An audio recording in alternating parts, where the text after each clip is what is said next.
तुर्की में जलजले के दौरान इस बच्चे के साथ ऐसा क्या हुआ जिसे देखकर काफिर भी मुसलमान हो गए। अस्सलामु अलैकुम नाजरीन।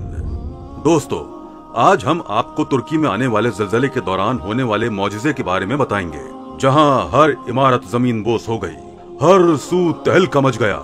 इसी दौरान एक मासूम बच्ची के साथ होने वाला मौजिजा देखकर अल्लाह अकबर की सदाएं बुलंद हो गईं।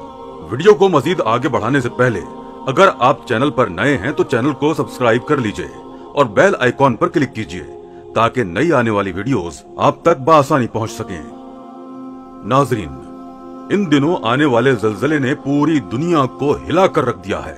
हजारों लोग मलबे तले दफन हो चुके हैं, जिन्हें निकालने में अभी तक रेस्क्यू ऑपरेशंस जारी हैं। दोस्तों, जलजला क्यों आता है? जमीन के अंदर तहों में चट्टानों के दरमियान अरसे से जारी हरकत के बाइस पैदा होने वाली तवानाई के अखराज से सतह जमीन पर पैदा होने वाली हलचल का नाम जलजला है। जलजले कुदरती आफात में सबसे हौलनाक और तबाहकुन तस्वुर किए जाते हैं। ये अचानक आते हैं और पलक झपकते ही बेशुमार इंसानों और बस्तियों को तबाह बर्बाद कर देते हैं। जलजले को कुदरती आफत का नाम दिया गया है, जो अल्लाह ताला की तरफ से अज़ाबे इलाही मुख्तलिफ कौमों पर मुख्तलिफ शक्लों में जाहिर होता है, जिसमें जलजले, तूफान, सैलाब, कहत और खुश्क साली के अलावा दीगर जमीनी और आसमानी आफात और बल्लियात शामिल हैं। अल्लाह रब्बुल इज्जत ने कुरान करीम की सूरह ज़िलज़ाल की पहली चंद आयात में कुर्बे क़यामत की बड़ी निशानियों में से एक हौलनाक जलजले का जिक्र करते हुए इरशाद फरमाया। सूरह ज़िलज़ाल, सूरत नंबर 99, आयत नंबर 1-3। जब जमीन अपने सख्त भूचाल से बड़ी शिद्दत के साथ थर थराई जाएगी और जमीन अपने सब बोझ निकाल बाहर फेंकेगी और इंसान हैरानो शशदर होकर कहेगा, इसे क्या हो गया है। सूरह शूरा में इरशाद खुदाबंदी है। सूरह शूरा, सूरत नंबर 42, आयत नंबर 30। और जो मुसीबत भी तुमको पहुंचती है तो उस बदामाली के सबब से ही पहुंचती है जो तुम्हारे हाथों ने कमाई होती है, हालांकि बहुत सी कोताहियों से तो वो दरगुजर भी फरमा देता है। कुदरती आफात जैसा कि जलजले हमारी अपनी ही कोताहियों के नतीजे में रूनुमा होते हैं। हर शख्स के आमाल एक से नहीं होते, सब पर मुसीबत उसके आमाल के मुताबिक ही आती है। कुछ के लिए ये कुदरती आफात जहां मुसीबत बनकर आती हैं, वहीं अल्लाह ताला के नेक बंदों पर ये बतौर आजमाइश भी मुसल्लत की जाती हैं। अगर हम ताजा तरीन जलजले की सूरत हाल पर गौर करें तो मंजर आम पर आने वाली तस्वीर इंसानियत को खून के आंसू रुला रही हैं। अल्लाह के गजब को देखकर जहां दिल खौफ से लरजने लगता है, वहीं खुदा अपनी कुदरत भी इंसानों को दिखाता है। पीर के दिन तुर्की और शाम में आने वाले शदीद किस्म के जलजले ने हर सू तबाही मचा दी है। अब तक की मौसूल होने वाली खबरों के मुताबिक तुर्की और शाम के जलजले से होने वाली तबाहकारियों के बाइस अब तक 5000 से ज्यादा अफराद लुक़्मा-ए अजल बन चुके हैं और मजीद अमवात की पेशगोई भी जारी है। कहते हैं कि इस जलजले की शिद्दत माहिरीन के मुताबिक 7.8 थी। जलजलों के माहिरीन का ये कहना है कि आने वाले जलजलों में ये जलजला शदीद किस्म का था। वहाँ के रिहायशियों का कहना है कि जलजले का दौरानिया 2 से 3 मिनट का था, लेकिन उन 2-3 मिनट ने तुर्की में कयामत सी बर्पा कर दी थी। ऐसी तबाही और चीखो पुकार थी कि लग रहा था गोया कयामत कायम हो चुकी हो। बड़ी बड़ी इमारतें पल में जमीन बोस हो चुकी थीं। चारों तरफ एक अफरा तफरी का आलम था। लोग घरों से निकलकर सड़कों पर भागने लगे थे। किसी को किसी का होश न था। दोस्तों, कहते हैं कि जब बेहयाई हद से बढ़ जाए तो वहां आसमानी और जमीनी अजाबों का नुज़ूल शुरू हो जाता है। अगर हम तुर्की के बारे में कुछ नजर सानी इस हवाले से करें तो ये बात साबित होती है कि तुर्की एक इस्लामी मुल्क है, मगर जैसे जैसे वक्त गुजरा फकत अशिया ही नहीं बल्कि लोग भी, वहाँ रहने वाले मुसलमान भी एडवांस होने लगे। तुर्की हुस्न में अपनी मिसाल आप है, लेकिन जब औरतों ने अपने हुस्न पर बेपर्दगी आम कर दी और सड़कों पर सरेआम बेहयाई दिखाई जा रही है, लोग इस्लाम की जानिब कम और दुनियावी रौनकों की जानिब ज्यादा खुद को रागिब कर रहे हैं। वहाँ की ड्रामा इंडस्ट्री में बनाए जाने वाले ड्रामे उरियानी और बेहूदगी की आला मिसाल बन चुके हैं।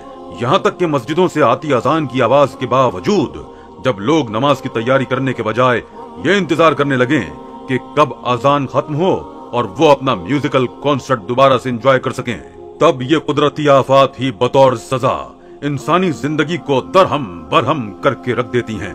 सड़कों पर चलती सरेआम बेहयाई तो अब तुर्की जैसे इस्लामी मुल्क का मामूल बन चुका है। नीम उरियां वजूद लिए खवातीन अपने बाप, भाई या शौहर के साथ बआसानी बगैर किसी हया के आ जा रही हैं। तुर्की में खतरनाक नौयत का ज़लज़ला आने से कई इमारतें जमीन बोस हो गईं। लोगों में अफरा तफरी सी मच गई। बहुत से लोगों के प्यारे मलबे के नीचे दफन हो गए, तो किसी का पूरा खानदान ही हस्ती से मिट गया। अभी इस सदमे से लोग निकले नहीं थे कि एक बार फिर जमीन कांप उठी। एक और शदीद तरीन ज़लज़ले के झटके ने कई जिंदगियां निगल ली और अब तक हजारों लोग इस आफत का शिकार होकर वफात पा चुके हैं, जबकि कई जख्मी हैं और अभी भी मलबे के नीचे मौजूद हैं। हर सू चीखो पुकार और अपने प्यारों का नाम पुकार कर सिसकियां लेती आवाजें इंसान का दिल झंझोड़ रही हैं। कई दिन से रेस्क्यू ऑपरेशन जारी था। वजनी पत्थर और टूटी इमारत को हटाकर जख्मी लोगों को निकाला जा रहा था। इसी दौरान कुछ एहलकारों को एक खातून के चीखने की आवाजें सुनाई दी। वो बड़े पत्थरों और मलबे के ढेर को हटाकर ये निशानदही करने लगे कि आखिर ये आवाज आग किस सिमत से रही है। इस ज़लज़ले को चंद दिन बीत चुके हैं और इस मलबे के नीचे से अभी भी चीखो पुकार का सुनाई देना वहाँ जिंदगी की अलामत को जाहिर कर रहा है। वहाँ की रेस्क्यू टीम का अफराद का कहना था वो औरत बुरी तरह चिल्लाकर मदद के लिए पुकार रही थी, लेकिन भारी पत्थरों के मलबे को उठाना एक मुश्किल अमर था। इस वक्त उस औरत की चीखो पुकार सुनकर रेस्क्यू टीम के अलावा मकामी लोग भी जमा हो गए और मलबा उठाने लगे ताकि एक जिंदा इंसान को बचाया जा सके। लेकिन बहुत लोगों के पत्थर हटाने की कोशिश भी इस बड़े मलबे के ढेर को हटाने के लिए नाकाम थी। लेकिन चीखो पुकार ऐसी थी, दिल को तड़पाए जा रही थी। लोगों की बेचैनी का ये आलम था कि वहाँ मौजूद सब लोग ही इस मलबे को हटाने लगे। वक्त के साथ साथ वो औरत मजीद बुलंद आवाज में चिल्ला रही थी। रेस्क्यू एहलकार उसे अपनी मौजूदगी का एहसास दिलाते हुए उसे हौसला रखने की तलकीन कर रहे थे। हर सू चीखो पुकार और लोगों की सिसकियां एक हौलनाक फजा पैदा कर रही थी। इस मलबे को हटाने में 30 मिनट तक का वक्त लग गया। इस दौरान इस औरत की चीखने और रोने की आवाजें बिल्कुल ही आना बंद हो चुकी थीं। लोगों को ये लगा कि शायद वो औरत ऑक्सीजन न मिलने की वजह से मजीद सांस नहीं ले पा रही, इसलिए इसकी चीखें अब दम तोड़ गई थी। एक एहलकार ने एक बड़े पत्थर को जरा सा सिरकाया ही था कि उसे किसी नन्हे वजूद की मौजूदगी का एहसास हुआ। अगर वो पत्थर को जरा सा भी मजीद सिरकाते तो बच्चे को चोट पहुंच सकती थी। पत्थरों के बीचों बीच एक नौमौलूद बच्चे ने जन्म लिया था।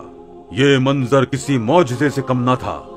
जहां इतनी तबाहकारियां हुई और लोग इस आफत का शिकार हो गए, वहीं ये नन्हा बच्चा पत्थरों के बीच यूं लेटा था गोया माँ की गोद में पुरसुकून सो रहा हो। उसकी कैफियत देखकर यह अंदाजा लगाया जा सकता था कि उसे पैदा हुए ज्यादा वक्त नहीं गुजरा और वहाँ एक औरत भी मौजूद थी जिसकी हालत देखकर लग रहा था कि वो बच नहीं पाएगी। वहाँ मौजूद लोगों ने इस औरत पर एक चादर फेंककर उसे ढांप दिया और इस बच्चे को भी गोद में भर लिया।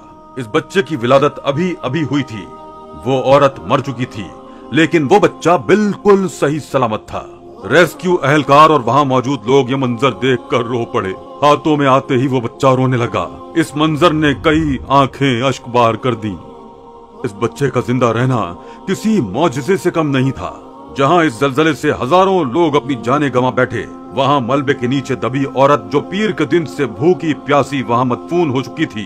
3 दिन अल्लाह ने उस औरत को बस इसीलिए जिंदा रखा कि उसके वजूद में पलती जिंदगी को जिंदा रखना मकसूद था और उसे वक्त मुकर्ररा पर इस मलबे से निकाल कर अपनी कुदरत अजीमी से अपने बंदों को ये समझाना था कि बेशक वो हर चीज पर कादिर है और मुतलक जात है, जिसे चाहे जहां चाहे जिंदगी दे सकता है। ये मंजर देखकर जहां रब्बे करीम की जात की बड़ाई दिल में आती है, वहां ये बात भी सामने आती है कि इंसान न जाने खुद को क्या समझता है और गुरूर और तकब्बुर में खुदाई दावे करने से गुरेज नहीं करता। वो ज़लज़ले के एक झटके की तबाही को भी बर्दाश्त नहीं कर सकता। काश